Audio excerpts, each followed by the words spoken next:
Hey, what's up guys? Welcome back to the channel. This is Mavri here with the penultimate episode of It Invaded.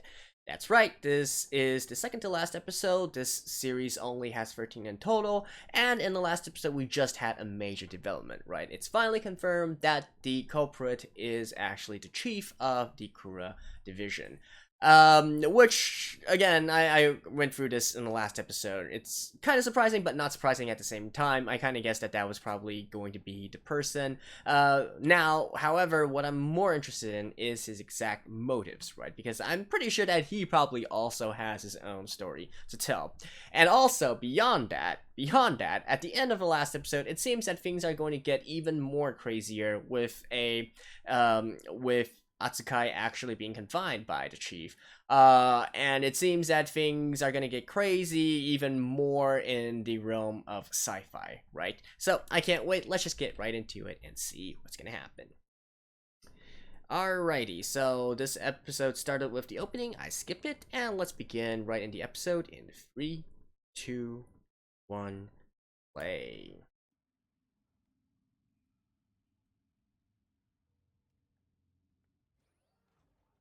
Hey, there she is.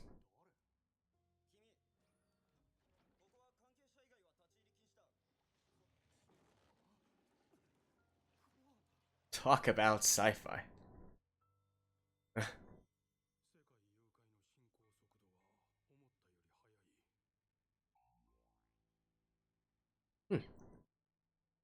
So she was actually the one who did that to all the nurses.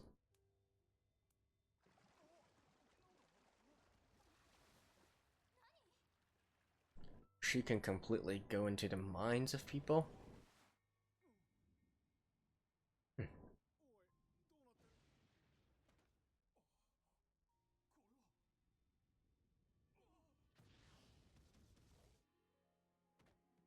Damn.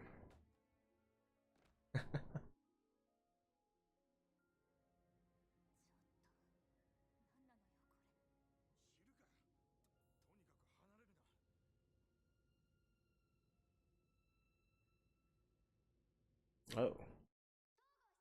I almost forgot who she was.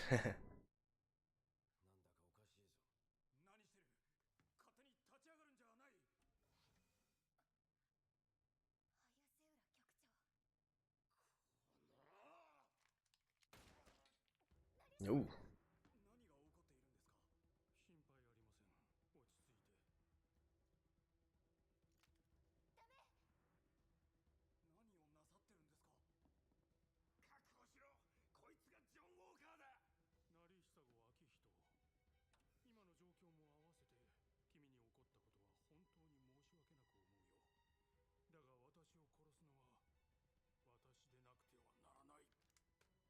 What?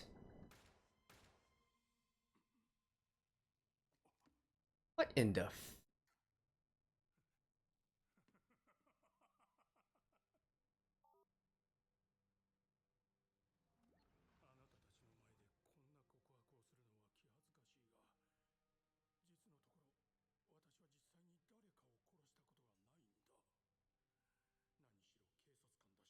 Oh, he wants to dive into the well?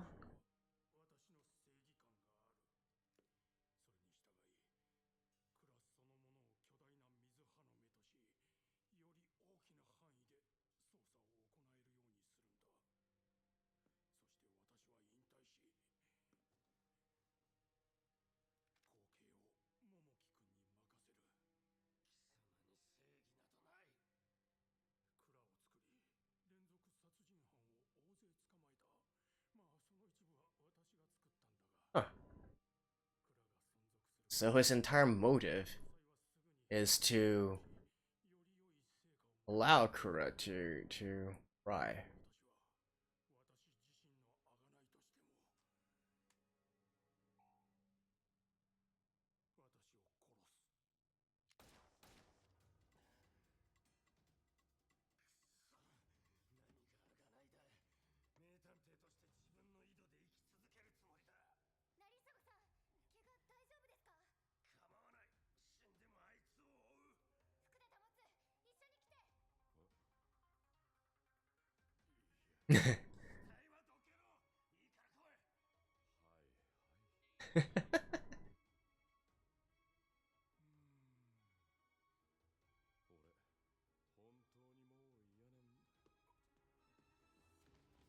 Oh. What is his plan, though? I just... What? Oh.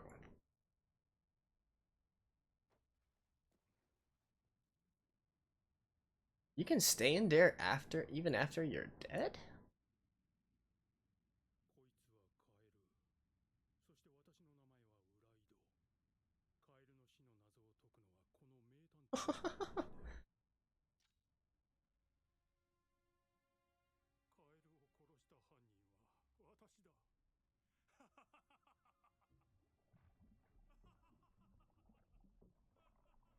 What in the...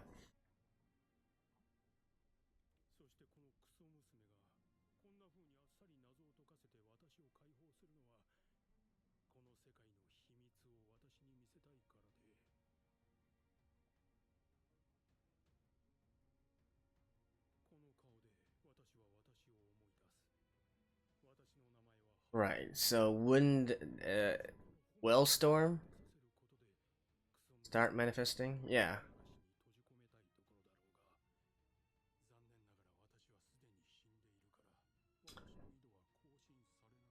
Damn.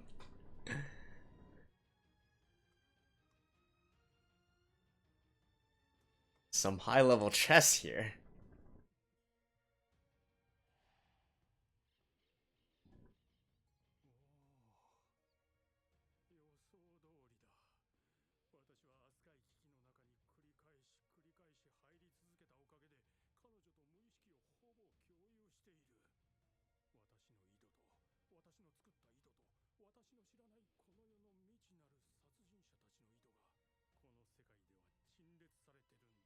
Hmm.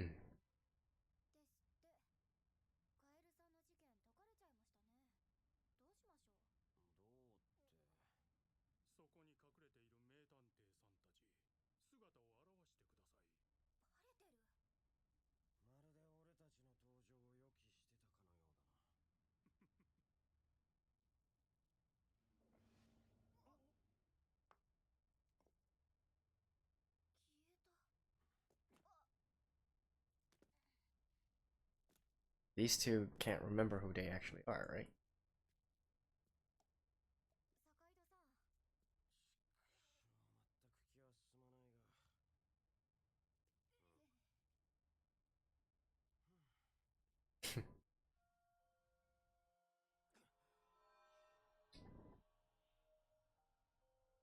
Is this sort of like a well within a well?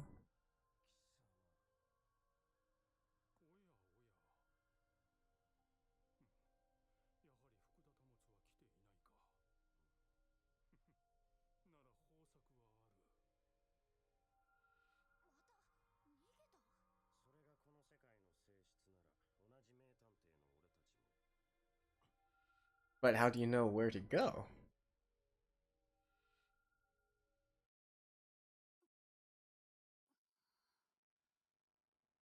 Oh, the people of Takura are all transported as well.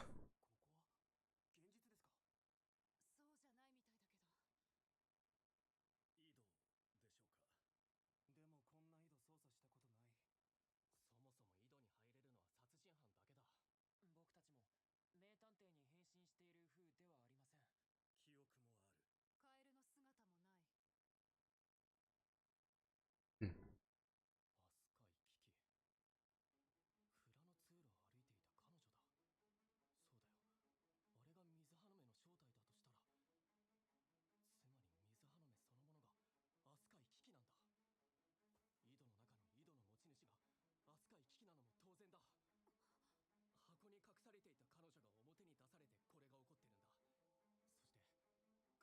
But why would the chief want to release her at this point?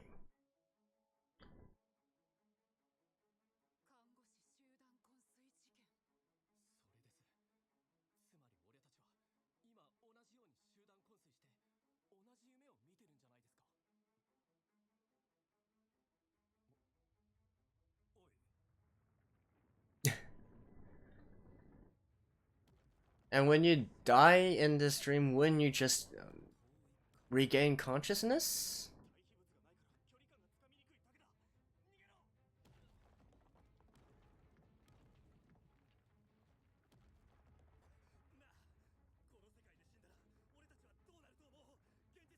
I guess they don't really want to find out.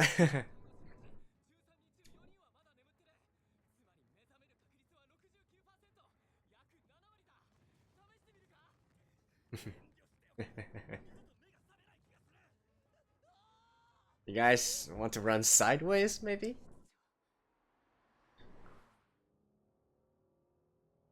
Oh, he's been released. Well, it's nice that at least they were still able to complete that.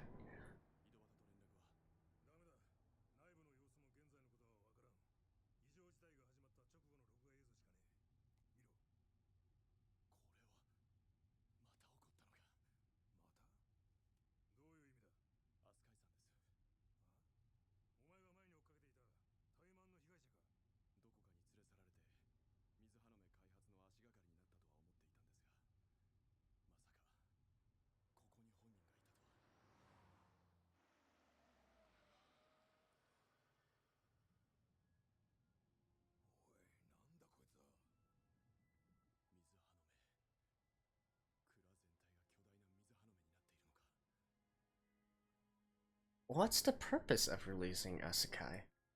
That's the...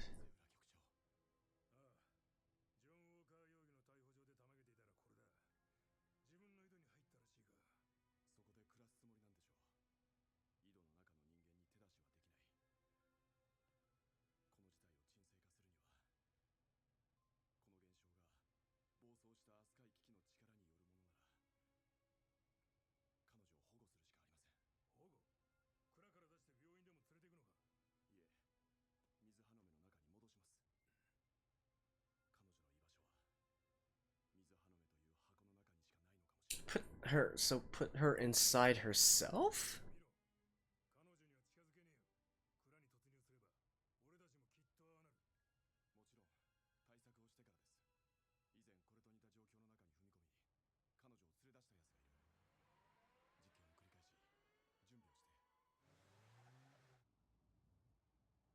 Why do you know all this and nobody else does?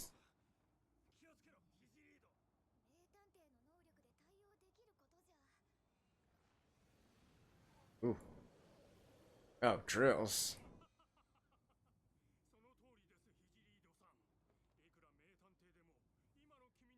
Isn't this Hondo Machi's, well, our memories?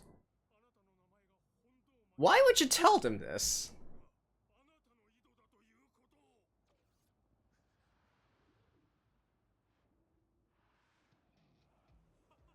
Oh, and so now a storm is brewing.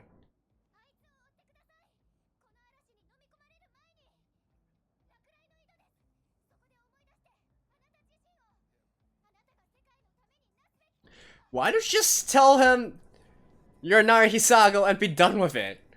What?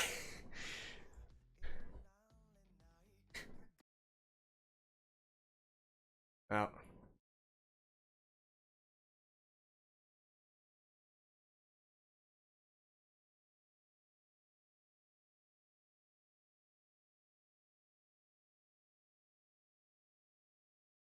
Mm.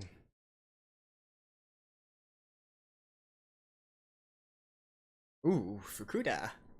Showed up at the very end here?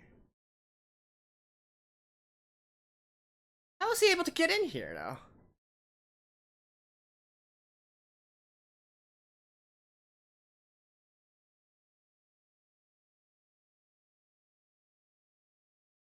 Alright.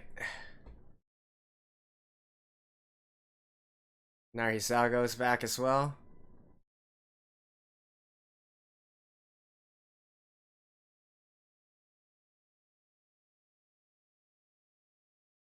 Hmm.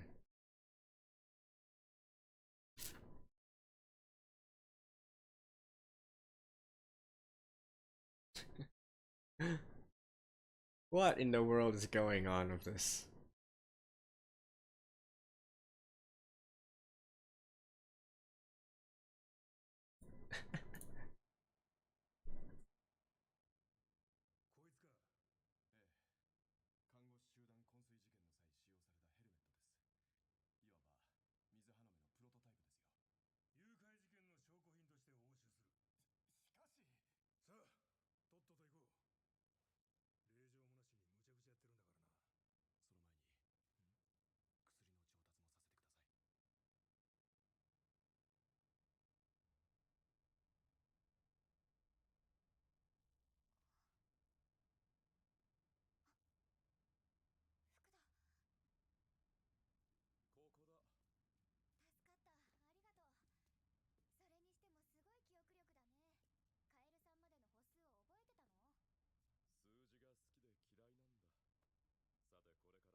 Dang.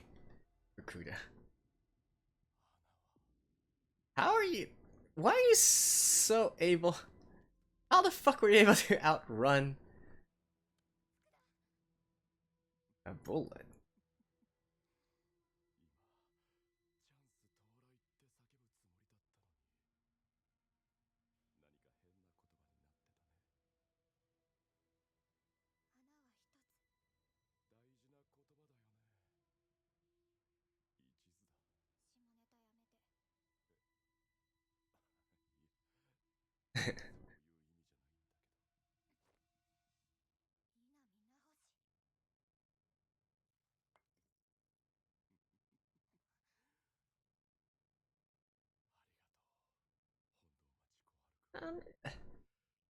You're not necessarily dead in here. You could still go back to reality.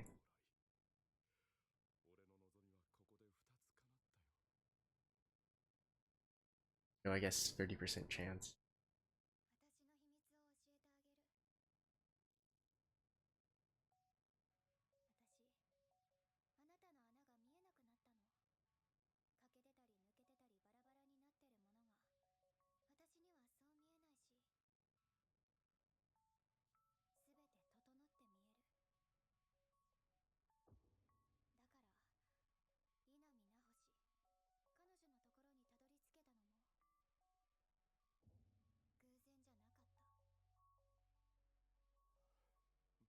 She can fill in the blanks.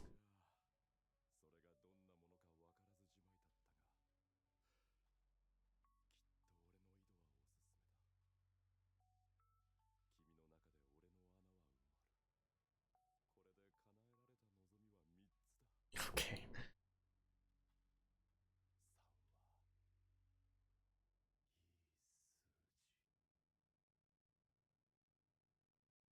Yeah, he isn't necessarily dead, right? We'll see. We'll see. I'm not gonna start crying over him right now.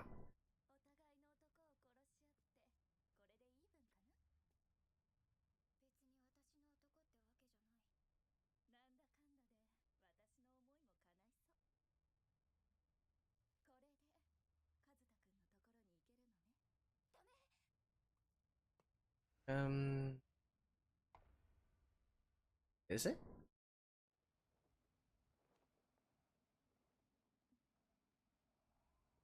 Yeah, it is actually.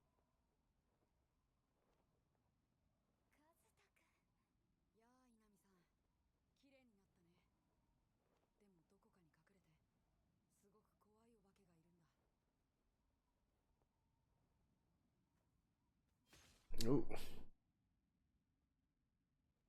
That was fast.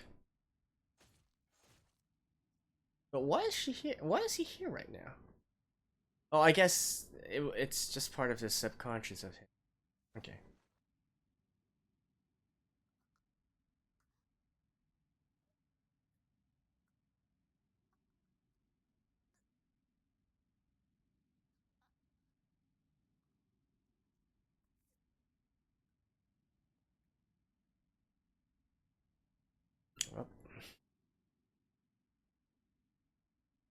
Well, like I said, she's not necessarily dead, right?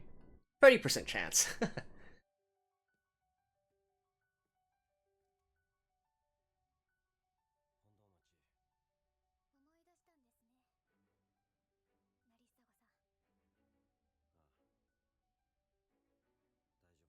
So, what exactly are they trying to accomplish right now?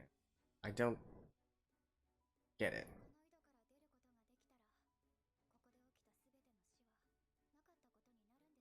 So if they catch the chief and kill him within this id world, then he is permanently dead, right?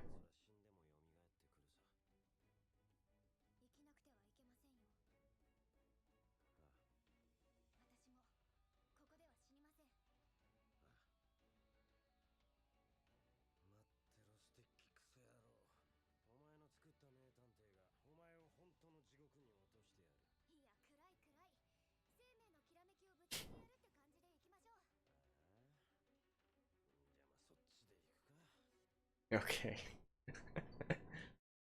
Well, I think there might be a little bit more after the ending. So let me check real fast. If not, I'll see you guys in a second. And indeed, there is a little bit more after the ending. Let's watch this together in 3, 2, 1, play.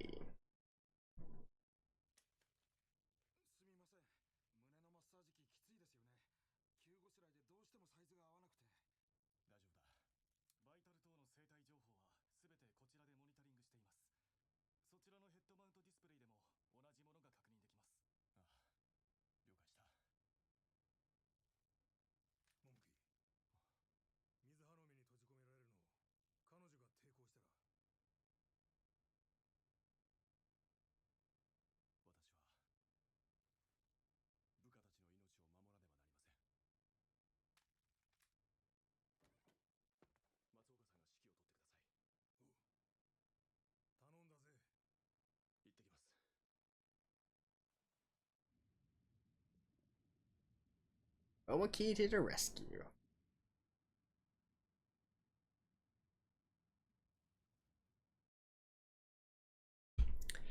Alrighty, so just as I predicted, things really took a turn for the crazy here, right? We are well within sci-fi territory now.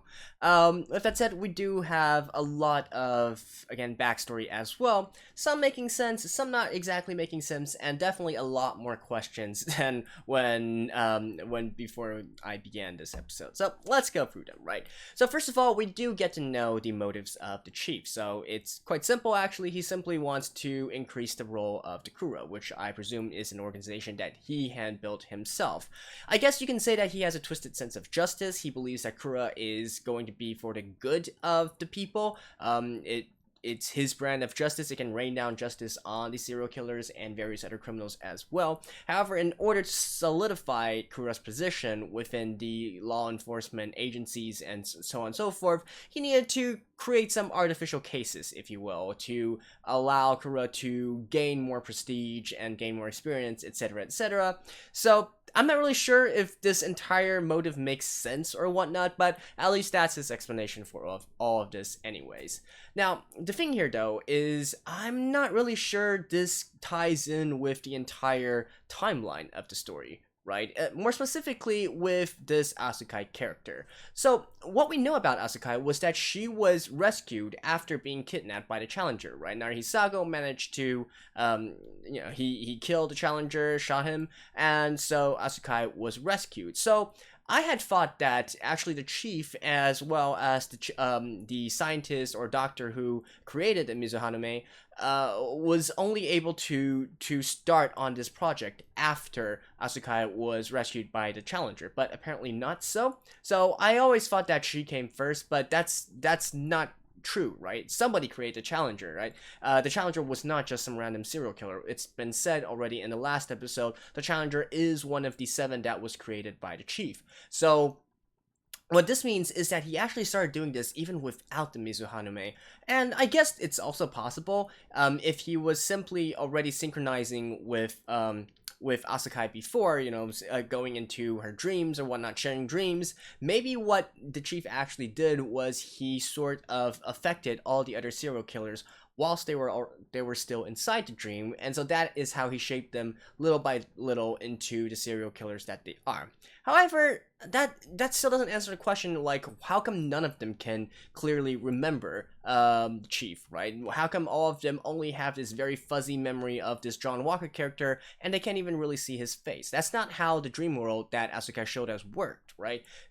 People were synced together, but nobody is running around with a blurred face, right? So I don't know, does that really make sense? Hopefully they will still elaborate on this a little bit more, because I'm not quite sure if this is entirely logically consistent all the way through here. So, that is one big part of the backstory that I hope they will at least try to address.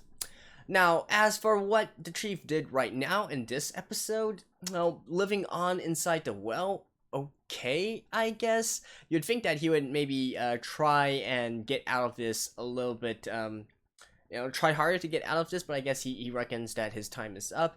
I'm not really sure what the entire purpose of living on in the well is. I mean, he can't exactly live a normal life in there, right? Maybe it's possible that he can continue to affect the subconsciousness of others within the well. I know that is a form of immortality, I guess you could say, but that is definitely not the kind of immortality that I would want. Not to mention that it's not like you can go into the memories or subconscious of every single person on Earth, but only serial killers, right? Only other killers. So that is also kind of questionable, but hey, he can do him, right? His motives and whatnot, that is entirely up to him. I'm more concerned with the logical consistency of the actual story and events. Now, another thing that I don't know if it was necessary was shooting himself in the gut, right? Like, what purpose did that exactly serve again? All he needs to do is, well, I guess by shooting himself in the gut, that might be releasing the cognition particles, but he already shot Narhisago in the gut, right? You only need to have an intent to kill. You don't actually need to pull the trigger. I thought we already established that before. So why did he shoot himself in the gut? That made literally no sense if he was going to just suicide himself in the end anyways. What? I guess it was more for the impact of the scene, but I'm not sure that makes sense either. And also, why not just shoot the others, or, not tell them what their true identity is, right? So, not shooting the others, I guess I can chalk that up to him. He said that he has his own brand of justice. Whether or not that is, that really makes sense or not, that's his motive, right? That's his persona, that's his MO. We're not going to talk about that. Definitely telling the brilliant detectives what their true identities are and giving them a chance to actually try and foil him, that is not a good idea. But I guess that's what happens with most of these sort of criminal masterminds, right? They get too cocky, they get too self-confident, and that eventually turns out to be their demise, right? So, as in the next episode, probably the chief is going to be stopped one way or the other. And then finally, the biggest question that I have actually is, why did he release Asukai, right? We already know that Asukai is the engine that runs the wells. She's the engine that runs the Mizuhaname. And she can do it even while she is being confined in that sort of, in that ceiling area or so on and so forth, right? Like, what was the reason to release Asukai there? My best theory right now, after thinking through it, is that releasing her was just simply to cause a distraction, right? So that he had time to get into the Mizuhaname and so on and so forth. But he could have just literally did that immediately, or perhaps he's trying to allow others to find Asukai so that they can take care of her in the end and not allow her to die. Like, if she was always in that sort of secret room, maybe no one would find her. Eventually she would die because she's not getting nutrients or whatnot. Maybe, but he could have done the exact same thing just by sending out an email to others or something like that, right? Leaving a note or something. Why did he need to release them again? I mean, I guess it makes for a more interesting story, but I'm not really sure I see the point of that here. And if this theory does hold true, like if releasing her was just simply causing a distraction, I guess it also ties in with him putting Kura into the hands of Momoki, right? He wants Momoki to be his successor. He probably thinks that Momoki or some others will be able to eventually apprehend Asukai and take care of the situation. Not necessarily by killing her or anything, right? Because if she is dead, probably the Mizuhaname would also cease to exist. So yeah, but if that proves to be true, again, I feel like the next episode we're basically going to go into two different directions here. So in the real world, Momoki is going to be trying to apprehend Asukai. Again, I don't think he's going to kill her outright, although I don't know, Asukai might ask to be killed, right? She's already asked Narihisago before. If Momoki actually pulls the trigger, then I think that's going to be end of all this, right? No more well, maybe Kuro will still exist as a new and improved, or maybe not exactly improved, but a new and reimagined Kuro. But the chief will definitely not be able to come out anymore. He's trapped within there. Probably his entire conscience will just self-collapse upon himself. And meanwhile, even if whether or not Momoki actually kills Asukai or not, even if the end he just sort of calms her down and takes her into custody, takes her into shelter. I think on the other side, Narihisako and Hanamachi are going to be trying to kill the chief within the well, right? Because that is probably the only way that they can truly stop him. Otherwise, as long he doesn't really have a living self to return back to, and if the well continues on, he's going to stay in there indefinitely, right? So the only way to guarantee a permanent death there would be also to kill him within the well, so his subconscious would be booted out into the real world, but his real world self is already dead, and so that will take care of him. So that's probably how we're going to go in the next episode. Beyond that, some other developments within this one. Fukuda and Hanamachi, again, called it from episode 1, they definitely have a little bit more than just it definitely turned out into a big development between those two. Hey, who knows? They might even become a couple, right? Because somehow I don't feel like Fukuda is going to die from this. I feel like he is going to continue to live on. Although whether or not he returns back to the normal world, that remains to be seen, right? Perhaps. Well, actually, never mind. He can't actually continue within the well world already, because he's dead inside the well, so he should be booted back to reality. So who knows? I think they might have a nice little cute future together. And yeah, I think that's basically it. And Narihisako is probably going to, if I were to venture a guess, Narihisako is probably going to be one who kills the chief, right? Because after all, the chief was responsible for creating the Challenger, who was also responsible for the death of Narihisako's daughter, and indirectly responsible for the death of Narihisako's wife. So it only makes sense that he gets his vengeance. And yeah, that's basically it for this episode. One last one. Like I said, it's not exactly your classic detective anime, right? It really falls more into the sci-fi thriller kind of realm, and maybe a mystery. Well, typically sci-fi thrillers have a mystery that they need to solve. It's definitely not the sort of detective story that I was expecting going into this, the sort of Detective Conan, aka Case Closed type of stuff, but it has its own charm as well. And it is a very intriguing sort of story. It actually reminds me somewhat of another series I really like, 20th Century Boys. It's not really similar at all, but I mean, it's just the sort of same vibe as you have a little bit of supernatural stuff, and then at the end it's suddenly, whoa, where did all this supernatural stuff come from, right? But yeah, it is what it is. So anyways, that's it for episode 12 of It Invaded. See you guys in the finale next week. Until then, bye bye.